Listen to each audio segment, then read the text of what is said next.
నమస్తే. ఈరోజు మన స్టూడియోలో ప్రముఖ ఆధ్యాత్మికవేత్త, ఆస్ట్రోన్యూమరాలజిస్ట్ శ్రీమతి జయప్రద గారు మనతో ఉన్నారు. మేడంతో మాట్లాడదాం. మేడం నమస్తే మేడం. నమస్తే అమ్మా. శ్రీమాత్రే నమః. మార్చి నెల 2025 తులారాశి వారి పరిస్థితి ఎలా ఉండబోతుంది? ఎలాంటి రెమెడీస్ చేసుకుంటే మంచి ఫలితాలు వస్తాయంటారు?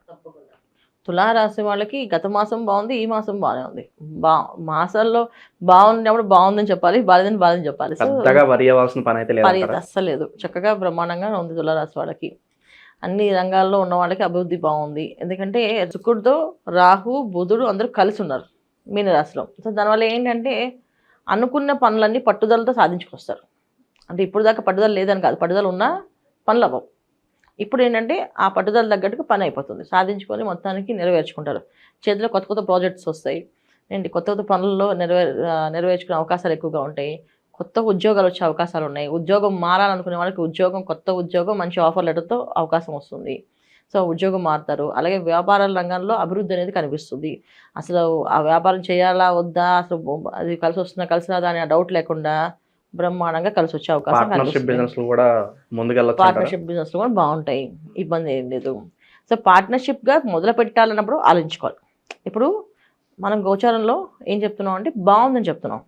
కొత్తగా వ్యాపారం మొదలుపెట్టాలి, ఇద్దరు పార్ట్నర్స్ కలిపి వ్యాపారం మొదలు పెడుతున్నారు. ఆ వ్యాపారం మీద అనుభవం వాళ్ళకు ఉండాలి. అలాగే వాళ్ళ జాతకాల్లో యోగాలు ఉండాలి. వ్యాపారం చేసే అదృష్ట యోగం వాళ్ళకి ఉంది, రాసిపెట్టి ఉంది, మనం కలిసి వస్తుందంటే అది కలిసి వస్తుంది. లేకపోతే ఏమవుతుందంటే మనం బాగుందన్నప్పటికీ అక్కడ వాళ్ళకి బాగోకపోవచ్చు, ఇబ్బంది పడవచ్చు. ఎందుకంటే ఒకరికి వ్యాపారం కలిసి వచ్చి అసలు కలిసి రాదు. అసలు దేంట్లో పెడితే అది ముగ్గుపాలైపోద్ది వాళ్ళకి. ఉద్యోగం తప్ప వాళ్ళకి లైఫ్లో అసలు వ్యాపారం చేసే అవకాశం ఉండదు. కొన్ని జాతకాలు అంతే, జీవితాంతం వాళ్ళు బానిసగా ఉద్యోగం చేయడం. ఎవరి కిందనే పనిచేయాల్సి, వాళ్ళ తెలియట్లని ఎవరికైనా అప్పచెప్పాల్సింది తప్ప వాళ్ళ సొంతంగా వాడితే మాత్రం అది లాస్కి వెళ్ళిపోతుంది. అది చాలా జాతకాలు ఉంటాయి.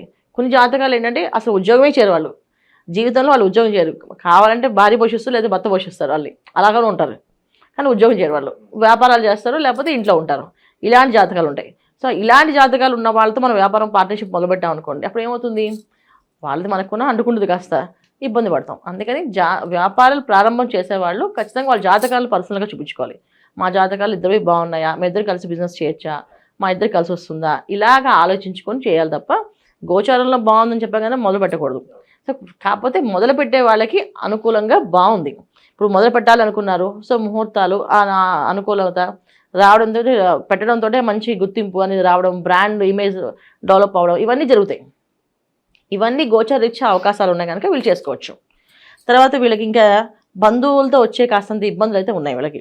ఎందుకంటే పంచమ స్థానంలో రవి శనులు కలిసి ఉండడం వల్ల కాస్తంత బంధువులతో కాస్తంత ఇబ్బంది, తర్వాత సంతానంతో కాస్తంత ఇబ్బంది, తర్వాత బంధువులు సంతానం కాకుండా స్నేహితులు, ప్రాణ స్నేహితులతో కాస్త ఇబ్బంది. ఎప్పుడు సరదాగా మాట్లాడుకున్న ఒక మాట అంటే గట్టిగా అది తీసుకున్నావు, నన్ను గట్టిగా మాట్లాడావు, పరుషంగా మాట్లాడావు అని చెప్పి అంటారు.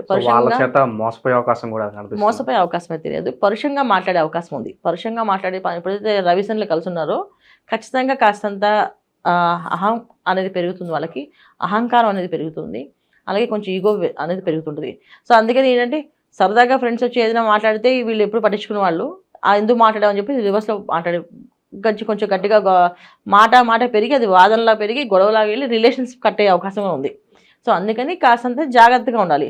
దానివల్ల ఏంటంటే మానసిక అశాంతి, చింత మామూలుగా రాదు. ఇంకేదైతే ప్రాణ స్నేహితులు ఎందుకు మాట్లాడుకున్నాం, మళ్ళీ సారీ చెప్పాలని అనిపించదు.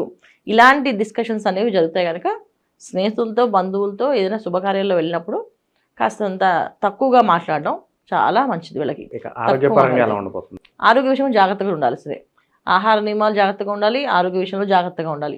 ఆరోగ్య విషయంలో ఎందుకు జాగ్రత్తగా ఉండాలంటే ఇక్కడ శుక్ర రాహువులు కలిసి కనుక కొత్త కొత్త రుచులు తినాలని, కొత్త కొత్త వంటకాలు, కొత్త కొత్త టేస్ట్లు చేయడం ప్రయత్నం చేయడం కానీ, లేకపోతే వీళ్ళు ట్రై చేయడం కానీ ఇవి జరిగే అవకాశం ఉంది.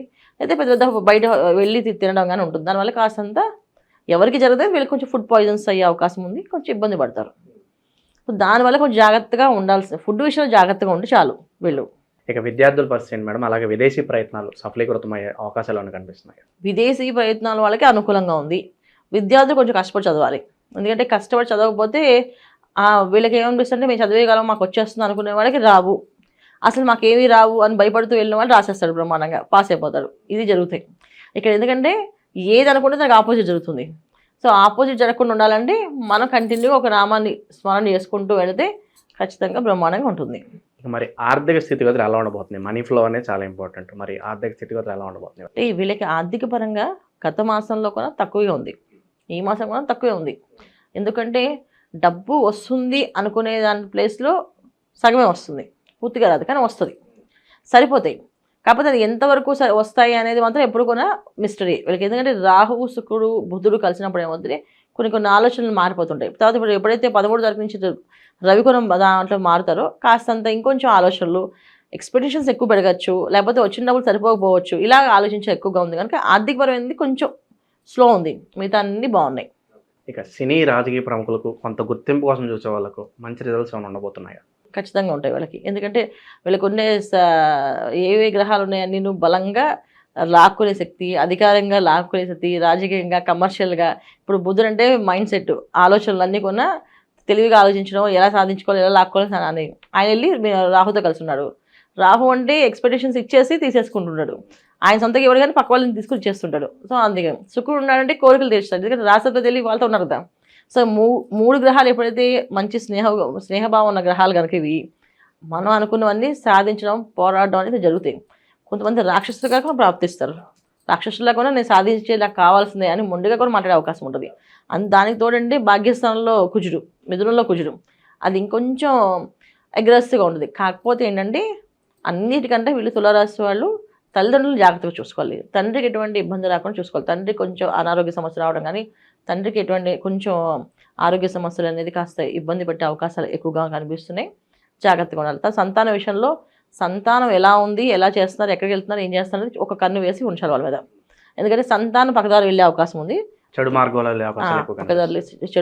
వెళ్ళే అవకాశం ఎక్కువగా కనిపిస్తుంది. తర్వాత తండ్రికి కాస్తంత ఇబ్బంది పడే అవకాశం ఉంది.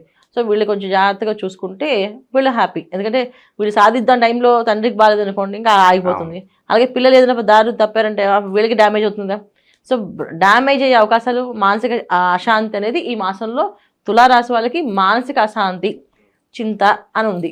అంటే ఏంటి మానసిక అశాంతి, చింత అంటే ఏంటి, మనకు తెలిసిన వాళ్ళు, మా దగ్గర వాళ్ళు ఏదో మనకు నచ్చిన పనులు చేస్తుంటే మనం మానసికంగా బాధపడతాం.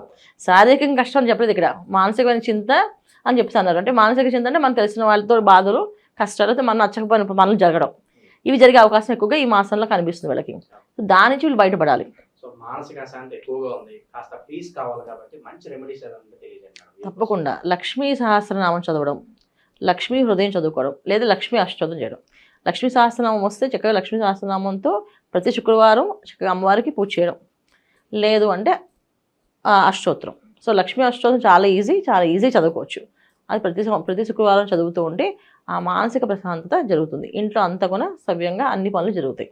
ఇది చేసుకోవాలి వీళ్ళు. ప్రతి ఒక్కళ్ళకి ఏంటంటే వచ్చేది మనకి చైత్ర మాసంలో విశ్వవసు నామ సంవత్సరం కనుక ఈ సంవత్సరం అంత బాగుండాలంటే అందరూ కలిసి కంటిన్యూ ఒక నామాన్ని ఎప్పుడు జపం చేసుకోవాలి. శివాయ గురువే నమః, శివాయ గురువే నమః అని మంత్రాన్ని ఎక్కువ చేయడం వల్ల ఆర్థికపరమైన ఇబ్బందులు లేకుండా ఉంటారు, ఆరోగ్య సమస్యలు లేకుండా ఉంటారు, సంతానం విషయంలో ఎటువంటి సమస్యలు చింత లేకుండా బాగుంటుంది. అలాగే వివాహ ప్రయత్నాలు చేసే వాళ్ళకు కూడా వివాహం అయ్యే అవకాశం ఉండి మంచి ఇంటికి వెళ్ళే అవకాశం ఉంటుంది. ఎందుకు అంటే శివాయ గురువై నమః అనేది ఎక్కువ చదవడం వల్ల అంటే విశ్వవసునామ సంవత్సరంలో వచ్చే ఏదైతే ఉందో మనకి రవి గ్రహం ఒక అనుగ్రహం అంటే రవి భగవానుడు ఒక అనుగ్రహం కోసం చేసేది ఇది. రవి భగవానుడు ఖచ్చితంగా మనుషులకి మంచి ఆలోచనలు, మంచి బుద్ధిని ఇస్తాడు. ఆ మంచి బుద్ధి ఆలోచనలు రావాలి, అది పక్కదారులకు వెళ్లకుండా ఉండాలి. ఎందుకంటే ఆయన ఇచ్చేది మంచి ఆలోచనలు, మంచి బుద్ధి ఇచ్చినా కొంచెం పరుష వాక్యాలు కూడా ఇచ్చే అవకాశం ఉంటుంది. అంటే అహంకారాన్ని కూడా ఇచ్చే అవకాశం ఉంది. అహంకారం మాకు వద్దు స్వామి, ఆలోచనలు బాగుండాలి అనుకుంటూ శివాయ గురువే నమః అనే మంత్రాన్ని ఎక్కువగా నామాన్ని అలవాటు చేసుకుని జపం చేస్తుంటే ప్రతిరోజు ఇది పెద్దగా మన మంత్రం కింద కదా రాదు, ఇది నామం కింద వస్తుంది. ఈ నామాన్ని ఎక్కువగా స్మరణ చేసుకుంటూ వెళితే అన్ని రంగాల్లో వాళ్ళకి అభివృద్ధి ఉంటుంది. సో మాకు జాతకం తెలిసినా తెలియకపోయినా, రాశి లక్షణాలు తెలిసినా తెలియకపోయినా ఈ మంత్రం చేసుకుంటే ఏ పని అనుకుంటే ఆ పని జరుగుతుంది. అది మీరు చేసుకుంటూ వెళితే మాది ఈ రాసో కాదు అనుమానం పడట్లేదు, హాయి ఈ మంత్రం చేస్తే మాత్రం మీ సమస్య తీరిపోతుంది. సో చాలా మందికి ఏంటంటే మాది కుంభరాశ, మీనరాశ, మేషరాశ, ఏ రాశి అని మా అమ్మ వాళ్ళు చెప్పిన ప్రేగలు ఇది పంతులు గారు చెప్పింది ఈ రాశి అనుకుంటారు. అసలు ఏ రాశి అనేది కాదు. మనకి ఏదైనా సమస్య ఉంది అంటే ఒక నామాన్ని పట్టుకోండి. ఎందుకంటే జాతకం అనేది మన date of birth, time of birth కరెక్ట్గా ఉంటే వస్తుంది. అవి లేకపోయినప్పుడు ఒక నామాన్ని అని ఒక నచ్చిన దేవుణ్ణి కానీ పట్టుకొని ఆ నామాన్ని ఎక్కువగా ఆలాపన చేస్తూ జపం చేస్తూ ఉంటే మనం అనుకునే పనులు అవుతాయి. కాకపోతే ఏంటంటే ఏ నామానైనా 41 రోజులు చేయాలి. 41 రోజులు కంటిన్యూగా 108 చొప్పున 108 తక్కువ కాకుండా 1000 వరకు చేస్తే అదృష్టం కలిసి వస్తుంది. అంటే 108 రోజుకు చేసిన కుదిరినప్పుడు 200, 300, 500 అలా పెంచుకుంటూ 1000 దాకా చేసుకుంటే ప్రతినిత్యం 1000 చేశారనుకోండి ఆ నామాన్ని 41 డేస్ కల్లా మీకు అన్ని పనులు సవ్యంగా అవుతాయి. ఖచ్చితంగా బ్రహ్మాండంగా అయిపోతాయి. ఇవి చేయాలి. కాకపోతే భక్తి శ్రద్ధ చాలా ముఖ్యం. నమ్మకం అన్నిటికంటే ముఖ్యంగా ఇది చేస్తే వస్తుందా రాదా అని ఆలోచిస్తూ చేస్తే